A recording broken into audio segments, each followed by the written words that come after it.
Hello students, welcome to अध्ययन institute e learning platform. और आज हम लोग फिर से थीटा सीरीज़ का एक क्वेश्चन लेके आए हैं जो कि है हमारा क्वेश्चन मैं बता देता हूँ कब का है। NSEJS का है 2015-16 का।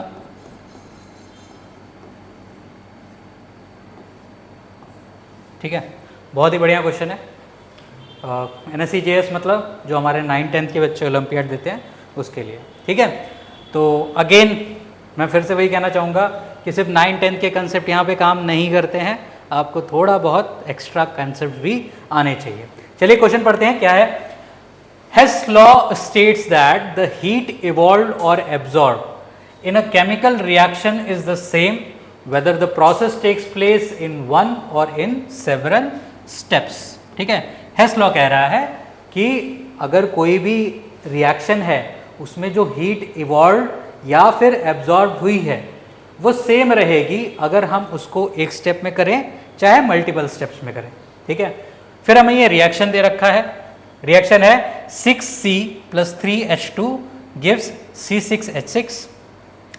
अगर हम 6C का रिएक्शन कराते हैं O2 के साथ तो 6CO2, 3H2 का रिएक्शन कराते हैं O2 के साथ तो H2O, और C6H6 का O2 के साथ रिएक्शन कराते हैं तो 6CO2 + H2O। तो ये हमारे मल्टीपल स्टेप्स बन गए बच्चों, है ना।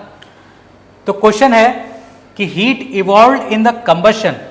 कंबशन मतलब O2 के साथ रिएक्शन। तो देखें, अगर तो हम सारे रिएक्शन O2 के साथ कर रहे हैं, ठीक है।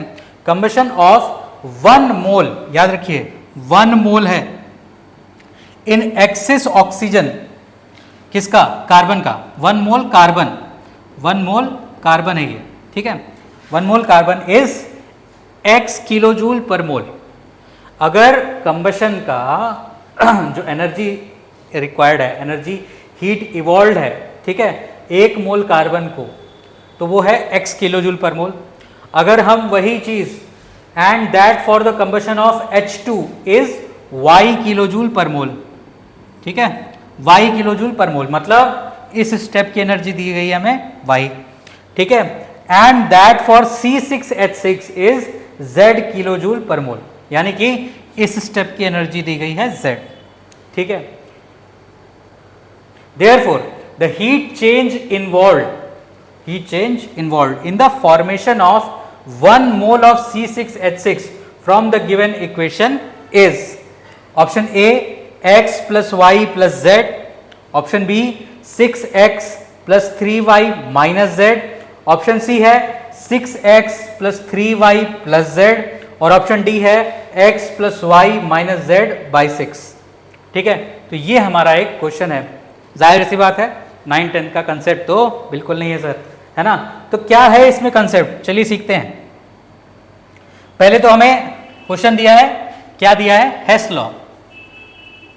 हेस लॉ क्या कह रहा है पहले वो समझिए, ठीक है। हेस लॉ ये कह रहा है कि अगर एक रिएक्शन है A + B gives C, ठीक है, तो ये बोल रहा है कि अगर इसकी एनर्जी डेल्टा H है, चाहे वो इवॉल्व हो रही हो चाहे वो एब्जॉर्ब हो रही हो, ठीक है, जो भी है, ठीक है, वो सेम रहेगी अगर मैं यहाँ से D बनाऊँ + F बनाऊँ और फिर उसको यहाँ से ऐसे लेके जाऊँ, ठीक है। तो इस पूरे प्रोसेस की एनर्जी भी क्या रहेगी, वही रहेगी, क्या रहेगी, डेल्टा H।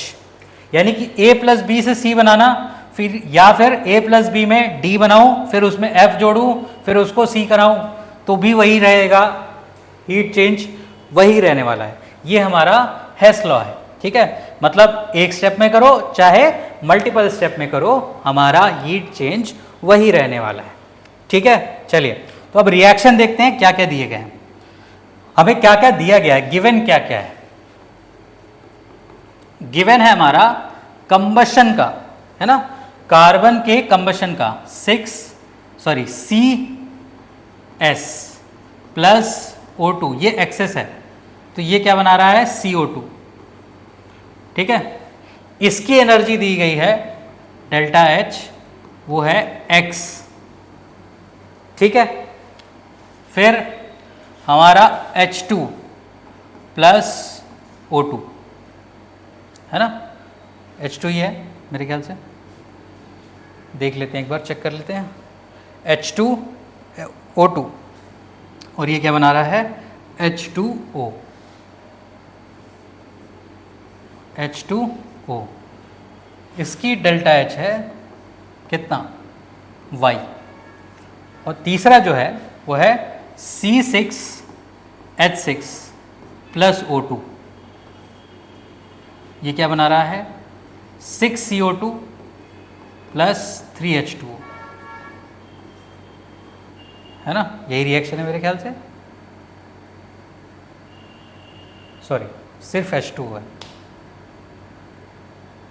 ऐसा तो नहीं हो सकता, 3H2 और O2,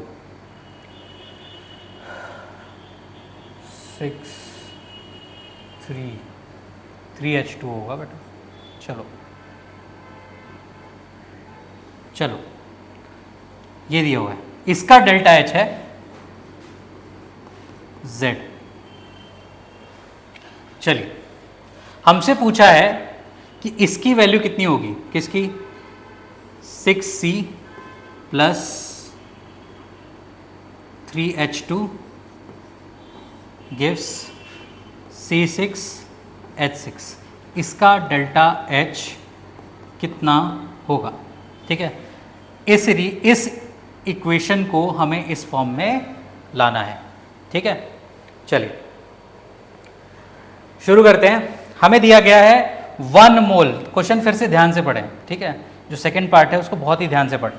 heat evolve in the combustion of 1 mole carbon, ठीक है, इज x किलो जूल पर मोल, और इस रिएक्शन में हमारा कितना कार्बन यूज हो रहा है 6, है ना। यहां पे हमने 1 मोल का कितना दिया है CO2 का, सॉरी कार्बन का x, तो अगर मैं इसको 6 से मल्टीप्लाई कर दूं पूरे रिएक्शन को, तो क्या यहाँ पे 6 CO2 हो जाएगा, तो क्या यहाँ पे डेल्टा H की वैल्यू 6x हो जाएगी, ठीक है, 6 टाइम्स बढ़ जाएगी ना।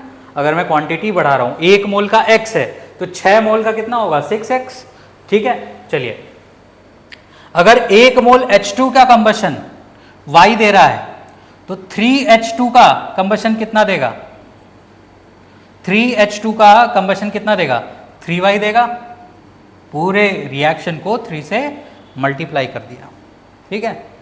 चलिए अच्छा अब क्या करूं, क्या मैं इस रिएक्शन को पलट सकता हूं, रेसिप्रोकल लिख सकता हूं, ठीक है। तो इस रिएक्शन को मैंने लिखा 6CO2 plus 3H2O gives C6H6, ऐसा लिखा मैंने। तो यहाँ पे डेल्टा H कितना होगा, यहाँ पे डेल्टा H कितना होगा, देखिए अगर इस रिएक्शन का डेल्टा H Z है तो इसके रेसिप्रोकल रिएक्शन का डेल्टा H जो होता है उसका निगेटिव हो जाएगा, माइनस हो जाएगा, ठीक है। क्लियर, सिंपल सी चीज़ है, पलट दिया माइनस हो गया, ठीक। अब अगर मैं इस फर्स्ट रिएक्शन,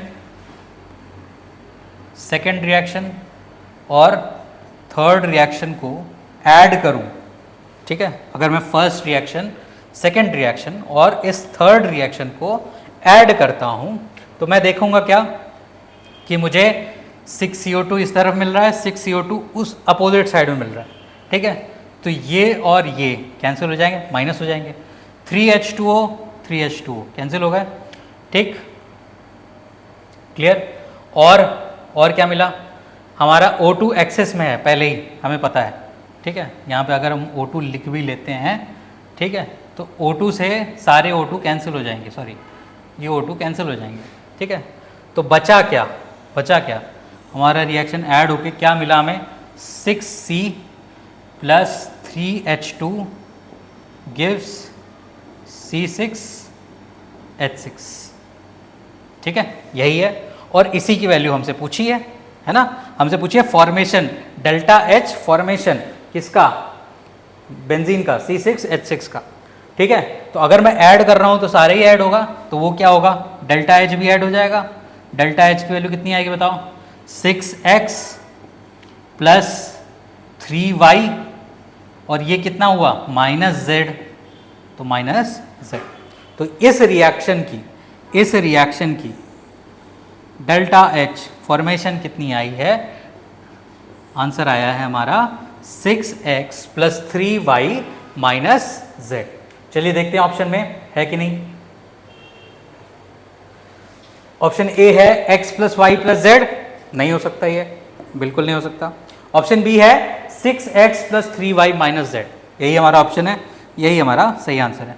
तो ये भी नहीं होगा और ये भी नहीं होगा। क्लियर है, समझ में आया? बहुत ही आसान सा है कि हमने पहले क्या किया, हेस लॉ का देखा, फिर उसमें हमने रिएक्शन देखा। ठीक है, इस तरह से हमें एडिशन करना होता है। रिवर्स क्यों किया बताया, माइनस करना था हमें सारा का सारा। ठीक है, इस रिएक्शन को हमें लाना था, इस रिएक्शन को बेसिकली हमें इस रिएक्शन को लेके आना था। देखिए हमने बाद में उसको लिख के आए। ठीक है, कुछ नहीं करना है, रिएक्शन लिखा, वैल्यूज़ लिखी और उनको इस तरह से अरेंज किया कि हमें ये रिएक्शन मिले। ठीक है, क्लियर हुआ? तो इस तरह से हमारे जो ओलंपियाड के क्वेश्चंस होते हैं वो इस तरह के टफ भी आते हैं। ठीक है, तो ये मत सोचिएगा कि मैंने 9-10 पढ़ लिया तो मेरा ओलंपियाड निकल जाएगा, नहीं होगा। ठीक है, नहीं होगा।